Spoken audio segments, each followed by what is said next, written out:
요즘 뉴스를 보면 온통 암울한 뉴스로 가득함을 봅니다. 이처럼 어둡고 슬픔 많은 세상에서 우리가 가장 기다려지는 것은 한 줄기 빛과 같은 기쁨의 소식일 것입니다. 우리가 기독교의 메시지를 가리켜서 복음이라고 말합니다. 굿뉴스, 기쁜 소식이라는 것입니다. 예수께서 유대 땅 베들레헴에 탄생하셨을 때 천사는 아기 예수님의 탄생 소식을 전하면서 이것은 큰 기쁨의 좋은 소식이라고 선포했습니다. 누가복음 2장 10절부터 11절까지의 말씀을 한번 읽어드리겠습니다. 천사가 이르되 무서워하지 말라. 보라, 내가 온 백성에게 미칠 큰 기쁨의 좋은 소식을 너희에게 전하노라. 오늘 다윗의 동네에 너희를 위하여 구주가 나셨으니 곧 그리스도 주시니라. 그리고 오늘 본문에는 인류 역사상 가장 큰 기쁨의 소식인 예수께서 이 세상에 오시는 영광스러운 일에 쓰임을 받았던 마리아의 이야기가 기록되고 있습니다. 마리아의 이 모습은 이 시대의 우리 교회와 성도들의 존재의 이유가 무엇인지를 분명히 보여주고 있습니다. 그것은 이 땅에 하나님의 뜻을 이루어 하나님께 영광을 돌리는 것이며 또 이웃들에게 기쁨의 통로, 축복의 통로가 되는 것, 그것이 교회의 존재, 성도의 존재의 이유라고 성경은 우리에게 가르쳐주고 있습니다. 보잘것없는 인간의 몸으로 구세주를 담아서 이 땅에 하나님의 뜻을 이루고 소망 없던 어두운 세상 속에 참 기쁨의 소식을 전해줄 수 있었던 이 마리아처럼 오늘 예배하는 여러분들 모두의 삶이 하나님을 기쁘시게 하며 사람들에게 소망과 기쁨을 주는 삶이 되어지기를 주님의 이름으로 축원합니다. 그러면 어떻게 우리가 하나님의 뜻을 이루며 사람들에게 축복의 통로로 쓰임받는 영광된 삶을 살아갈 수 있을까요? 오늘 본문에 기록된 마리아의 모습은 우리에게 두 가지 그 방법을 제시해주고 있습니다. 그 첫 번째, 우리가 축복의 통로가 되기 위해서는 먼저 축복을 받아들이는 믿음이 필요합니다. 성경은 본인의 고백처럼 비천한 삶이었다라는 이 마리아의 인생이 영광스러운 삶으로 축복의 통로로 변화된 계기를 이렇게 설명합니다. 누가복음 1장 28절과 30절을 읽어보겠습니다. 그에게 들어가 이르되 은혜를 받은 자여 평안할지어다. 주께서 너와 함께 하시도다 하니 천사가 이르되 마리아여 무서워하지 말라. 내가 하나님께 은혜를 입었느니라. 거듭 강조되는 단어가 있는데 무엇입니까? 은혜라는 단어입니다. 은혜 입은 자여, 내가 은혜를 입었다. 이것을 천사가 계속해서 강조해서 가르쳐주고 있습니다. 은혜는 나에게서 이유를 찾을 수 없는 하나님으로부터 시작된 하나님의 사랑이며 하나님의 축복을 뜻합니다. 이것이 마리아의 인생이 완전히 바뀌는 계기가 되었음을 성경은 강조해 줍니다. 마리아가 착하고 능력이 있어서 하나님이 그에게 은혜를 주신 것이 아닙니다. 어떤 페미 운동가들의 말처럼 남성 우위였던 이 시대의 비판 정신을 가지고 나중에 요셉에게 할 말을 다 했기 때문에 그녀가 쓰임을 받았다, 이런 해석도 아닙니다. 죄가 하나도 없이 거룩해서 승천했다라고 이야기하는 카톨릭의 주장도 절대로 역시 아닙니다. 인간에게서 이유를 설명할 수 있다면 그것은 은혜가 아닙니다. 은혜라는 것은 하나님이 택하셨고 하나님이 시작하셨고 하나님이 이루시는 것, 이것이 은혜라는 것입니다. 이 은혜가 성도인 우리에게도 주어진 것입니다. 마리아에게 어느 날 갑자기 천사들이 하나님의 말씀을 가지고 와서 찾아와 은혜 받은 자라고 선포하고 그 은혜에 대하여서 마리아가 받아들이고 영접하고 그 말씀대로 내 삶에 이루어질지어다라고 믿는 이 마리아의 인생이 축복된 인생으로 변화된 것처럼 말씀을 통하여서 나에게도 오늘 성령으로 하나님이 찾아오신 줄로 믿습니다.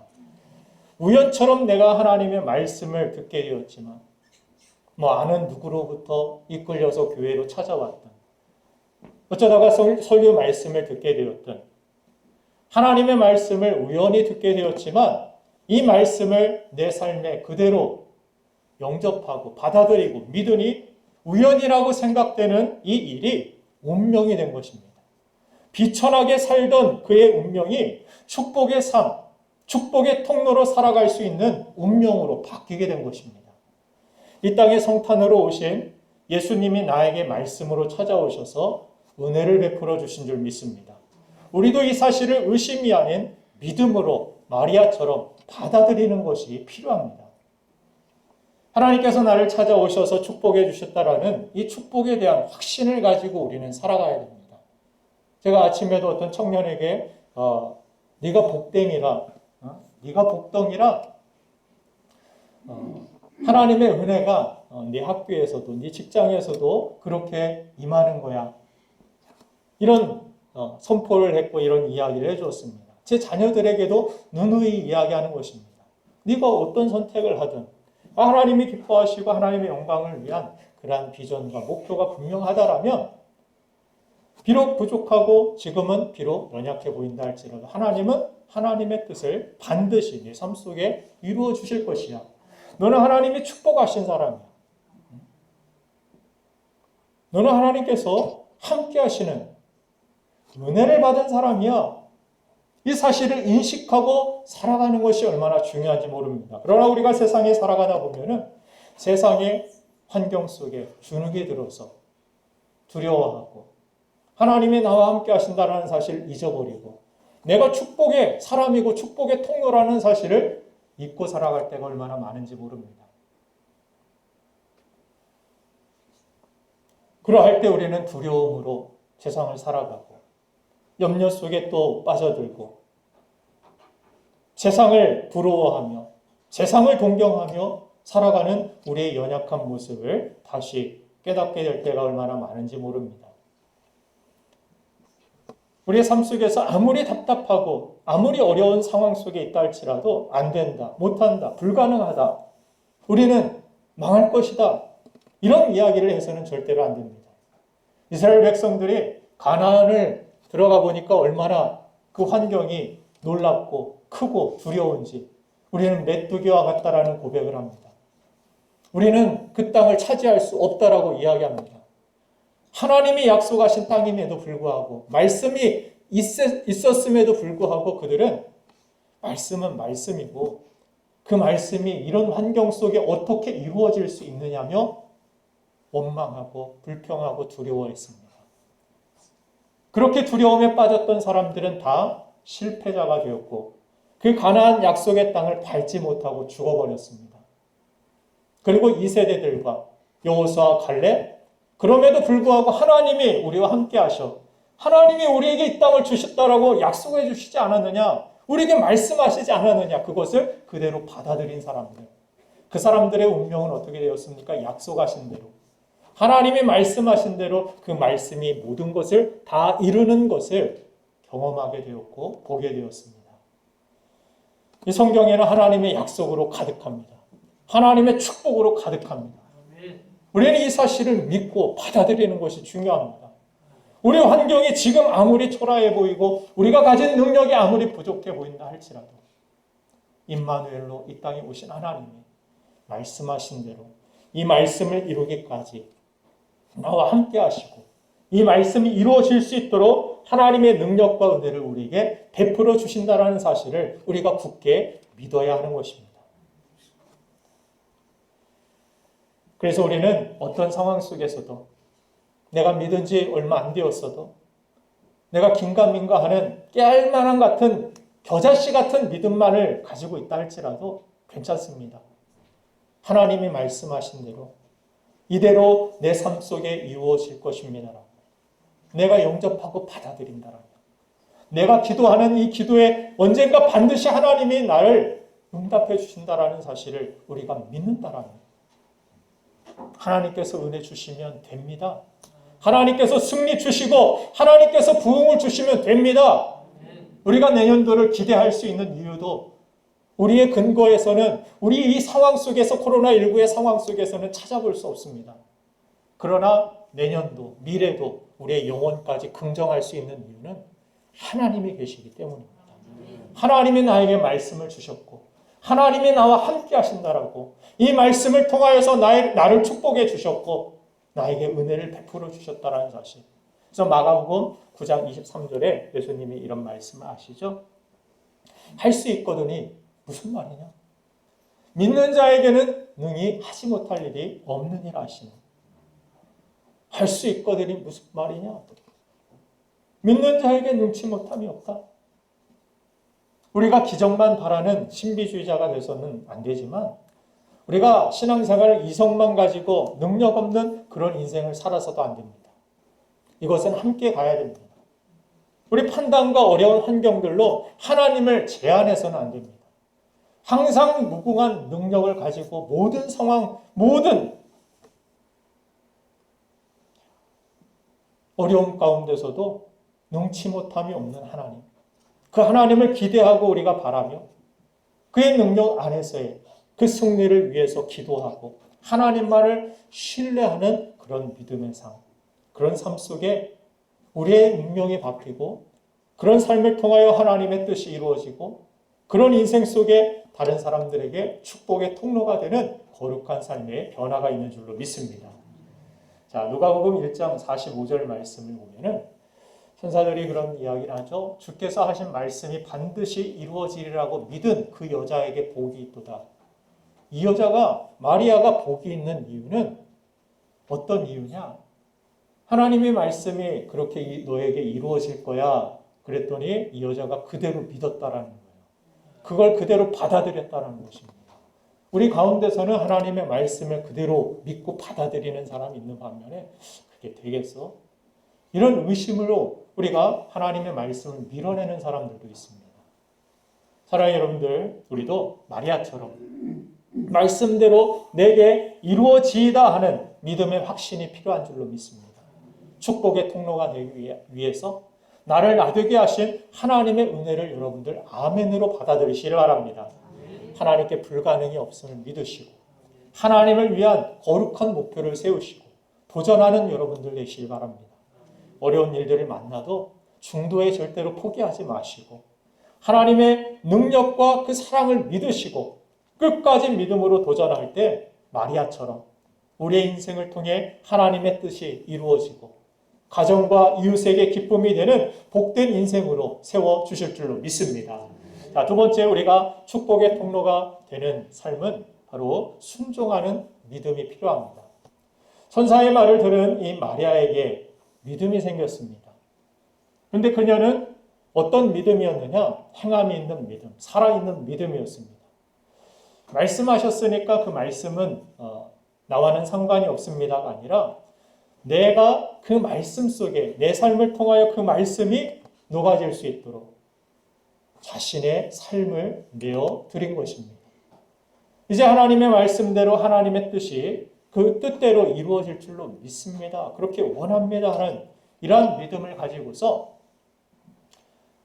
처녀가 아이를 낳으면 사람들에게 비난을 받고 유대 사회에서 돌팔매질 당하여 죽기 딱 좋은 상황이었습니다. 그런 상황 속에서 자신의 몸을 통해서 예수님이 오시는 것이 하나님의 뜻이고 그래야 우리가 그 기쁨의 소식을 영접함으로 구원을 모두가 얻을 수 있다라면 자신의 몸을 기꺼이 하나님 앞에 드리는 이 마리아의 순종, 말씀대로 하나님 제 몸을 통해서 주님의 뜻을 이루어 주세요 라고 순종하는 그녀의 순종.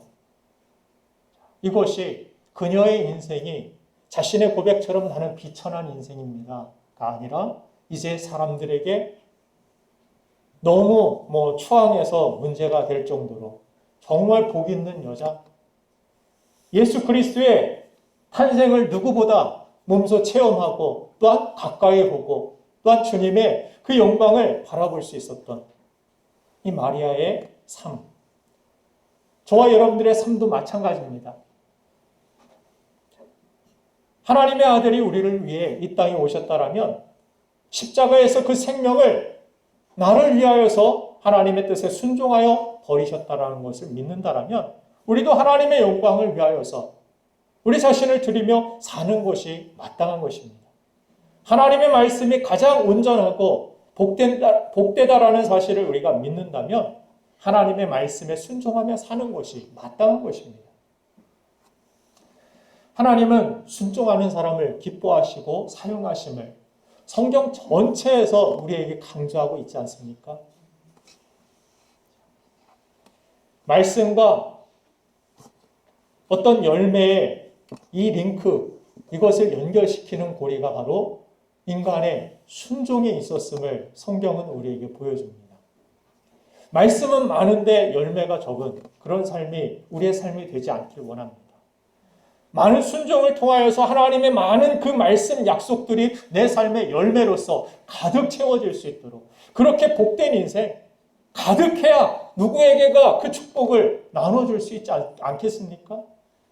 내 삶의 열매도 부족한데 누구에게 그 기쁨을 나눠주고 열매를 나눠줄 수 있겠습니까? 하나님의 약속이 하나님의 말씀이 시원찮아서 능력이 없어서가 아닙니다. 하나님의 말씀을 마리아처럼 우리가 순종하고 내 삶을 내어드리지 못하기 때문입니다. 그럴 용기가 없기 때문입니다. 이 시대는 반응이 중요한 그러한 시대라고 이야기합니다. 빠른 것들, 반응이 빠른 것들을 좋아합니다. 스마트폰의 기준도 그렇고 컴퓨터의 기준도 그러하고 빨리 반응할수록 최신의 스마트폰이고 최신의 컴퓨터임을 봅니다. 좋은 기업의 수준도 요즘은 빠른 고객의 응대, 빠른 반응에 있습니다. 시대의 유행이 얼마나 빨리 반응하냐에 따라서 패션계나 모든 사회들이 그렇게 흘러가고 있는 것을 우리는 볼 수가 있습니다. 믿음도 마찬가지입니다. 어떤 사람이 믿음이 좋은 사람입니까?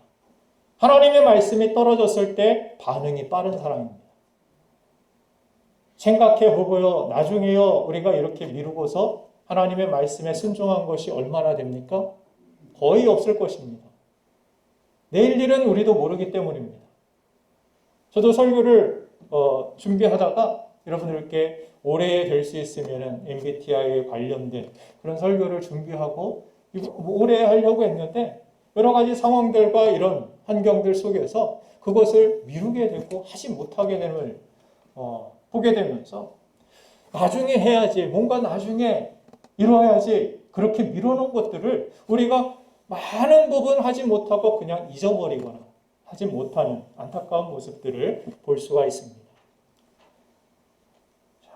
어떤 분이 그런 이야기를 했어요. 순종은 상하기 쉬운 숙주나물 같다고. 오래 내버려 두면 여기서 순종을 할 수가 없다라고. 하나님의 말씀이 주어졌을 때 반응이 빨리 움직여 나아갔을 때 그 속에 하나님의 역사가 있고 하나님의 기적이 있다라는 사실을 성경도 우리에게 증언하고 있는 것입니다.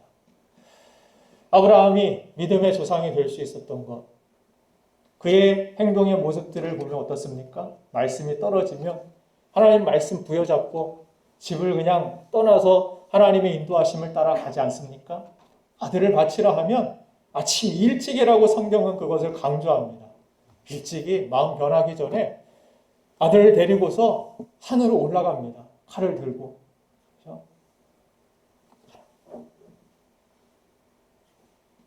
건강한 신앙은 반응이 빠릅니다. 내 삶에 행함이 없고 순종이 없다라면 내 신앙은 아직 건강하지 못하다라는 것을 스스로 우리는 진단할 수 있어야 됩니다. 이 시기 코로나19만 위기가 아니라 반응 없는 우리의 신앙생활도 위기입니다. 그것이 오히려 더 위기입니다. 살아있는 믿음이라는 것은 상황을 뛰어넘는 능력이 있습니다. 반응하지 못하면 그러나 어떤 상황도 우리에게 위기가 됩니다. 여러분들 위기를 위기로 내버려두지 않고 그 위기를 순종으로 뛰어넘어서 하나님의 능력 안에서 그 위기를 타파하고 승리하는, 그래서 축복의 통로가 되는 우리가 되기를 간절히 소망합니다. 하나님은 우리를 바른 길로 인도하시기 위해서 말씀을 주시는 것입니다. 하나님의 영광을 우리에게 주시기 위하여서 우리에게 말씀을 주시는 것입니다. 마리아를 초라하게 만들고 망하게 하고 돌맞아 죽게 하려고 하나님이 말씀을 주신 것이 아닙니다. 그것은 하나님이 인간이 염려하는 것들은 하나님이 다 막아주셨죠. 마리아가 돌에 맞아 죽었다라고 성경이 기록합니까? 그렇지 않습니다. 하나님이 지켜주셨고 인도해 주셨고 보호해 주셨습니다. 그에게는 말씀이 있었기 때문에, 그에게는 거룩한 섬김의 삶이 있었기 때문에, 순종의 삶이 있었기 때문에 말씀이 이루기까지 하나님은 그 여인을 죽게 내버려 두지 않습니다. 우리에게도 사명이 있고 우리에게도 말씀의 순종의 삶이 있는 한 하나님이 여러분들의 인생을 그냥 가벼이 세상에 짓밟히게 내버려 두지 않습니다. 그냥 쓰러지게 만들지 않습니다. 하나님이 그 말씀이 이루어질 때까지 여러분들에게 생명도 건강도 재물도 삶의 모든 것들도 하나님의 보호하심과 인도하심 속에서 채우시고 이끌어 주심을 믿으시길 간절히 바랍니다. 순종은 그런 믿음을 가진 사람들이 하는 것입니다.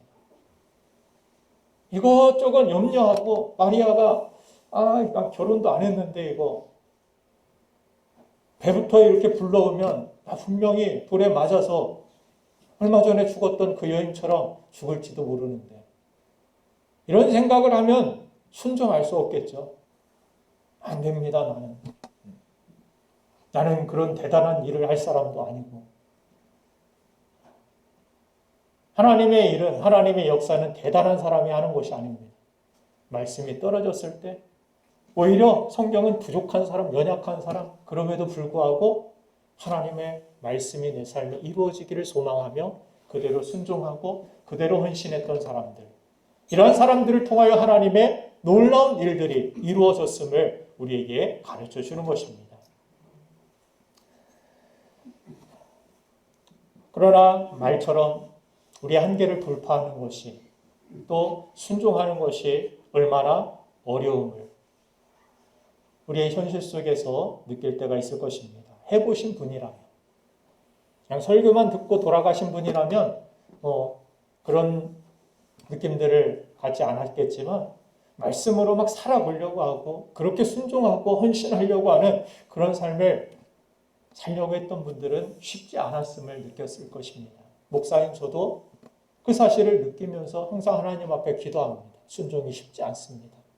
하나님, 순종할 수 있는 힘을 주시고 믿음을 주시고 기꺼이 하나님 앞에 모든 것들을 다 맡기고 의지할 수 있는 순종의 삶을 살도록 성령께서 도와달라고 매번 기도하고 있습니다.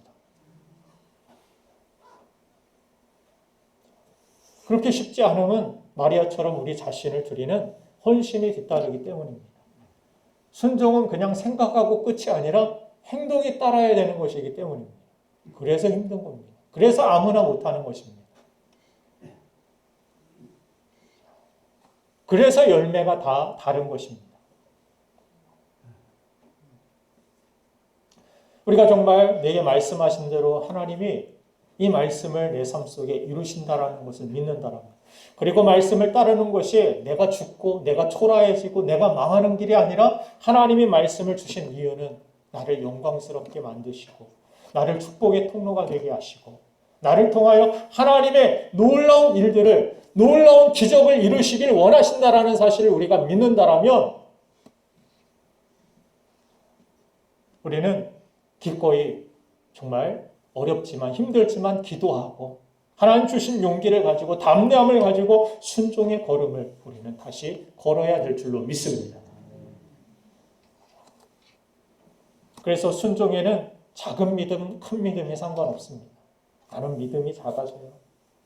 나는 상황이 이래서요.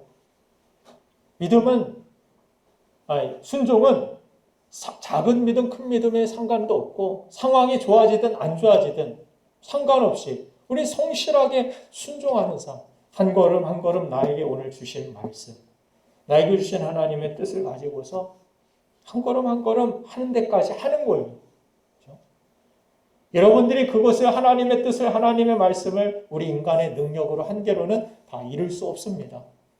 그래서 쓰러지고 넘어질 때가 있어요.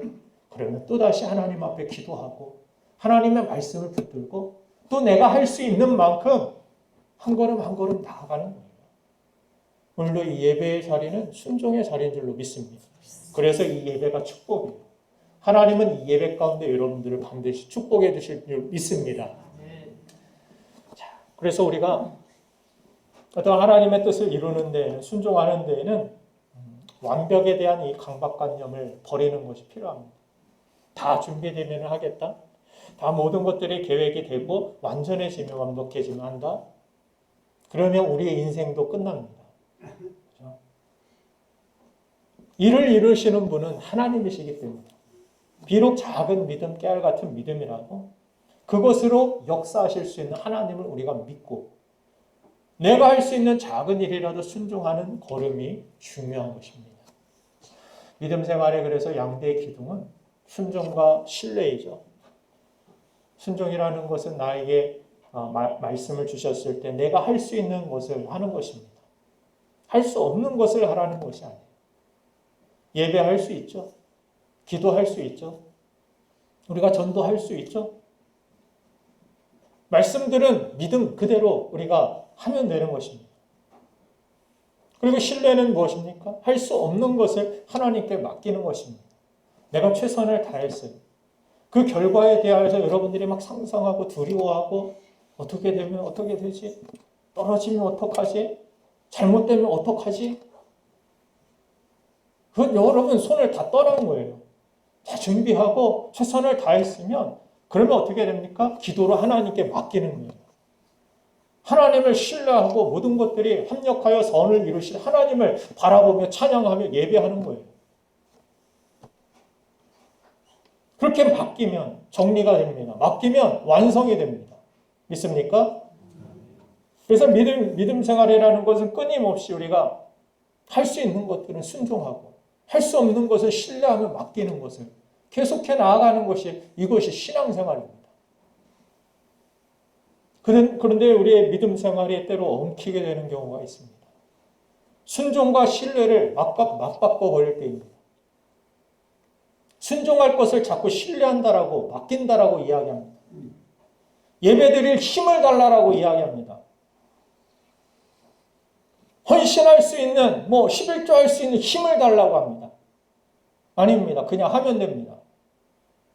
힘이 필요한 것이 아닙니다. 그건 내가 할 수 있는 일입니다. 정 없어서 건강이 없고 물질이 아무것도 없어서 못한다라면 그런 힘을 달라라고 기도해야죠. 내가 할 수 없는 일이기 때문에 예배에 걸어 나갈 수도 없고 내가 하나님 앞에 헌신할 것이 아무것도 없는데 그런데 할 수 있는데도 그것을 맞바꿔 버려가지고 순종과 신뢰를 맞바꿔서 힘을 주세요. 맨날 힘을 주세요. 그러다 인생 끝난다라는 거예요. 말씀이 주어졌을 때 마리아의 정말 복된 모습은 마리아가 정말 하나님의 뜻을 이루고 놀라운 기적을 몸소 체험하고 또한 많은 사람들에게 구원의 길을 열어줄 수 있었던 것은 그 한 사람의 순종 때문이었다라는 사실입니다.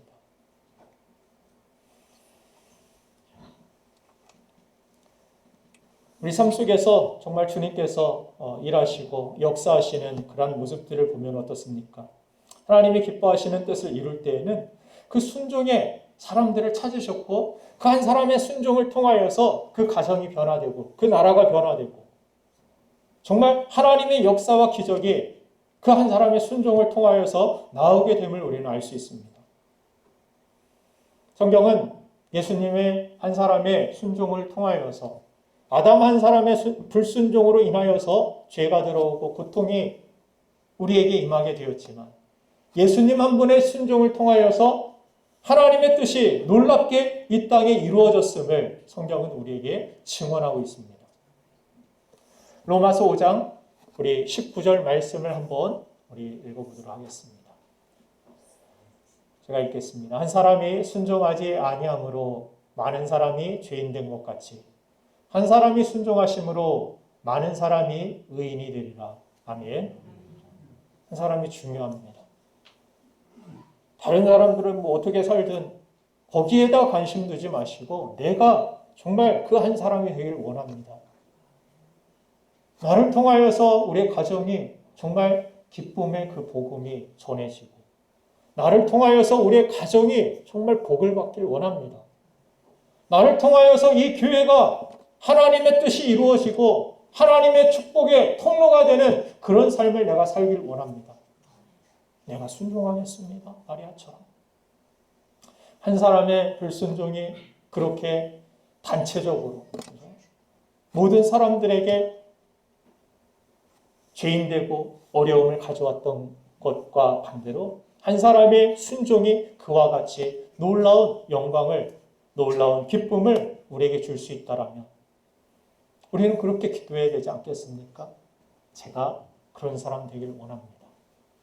저를 통하여 이 말씀이 이루어지고 제 순종을 통하여 부족하지만 작지만 하나님의 뜻을 이루어 주옵소서. 우리 가정에 하나님의 기쁨이 충만하게 하여 주옵소서. 이 교회의 이 어두운 사회 속에 이 나라 위에 하나님의 놀라운 기쁨이 임하게 하여 주옵소서. 우리가 그렇게 믿고 기도하며 그렇게 순종의 길을 걸어간다라면 비천한 마리아의 삶이 놀라운 축복의 통로로 쓰임받은 것과 같이 우리의 삶도 하나님은 그처럼 사용해 주실 줄로 믿습니다. 축복의 통로가 되는 저와 여러분들 되기를 주님의 이름으로 축원합니다. 시간 함께 기도하겠습니다.